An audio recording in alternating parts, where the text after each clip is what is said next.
আসসালামু আলাইকুম।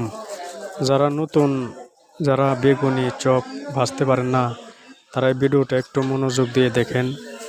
এটা দেখলেই অভিজ্ঞতা নিলে পরবর্তীতে আপনি নিজেই ভাজতে পারবেন। এটা হচ্ছে বেসন। বেসন পরিমাণ মতো পানির সাথে মিক্স করে তারপরে বেসনের সাথে বেগুন মিশিয়ে তারপরে তেলের মধ্যে দিয়ে দিবেন। তেলটা প্রথমে হিট হতে হবে প্রচুর, তা না হয় সমস্যা। তারপর এখানে ঢেলে ছেড়ে দিবেন একটা একটা করে। বেগুনি পেঁয়াজি চপ হয়ে যাবে।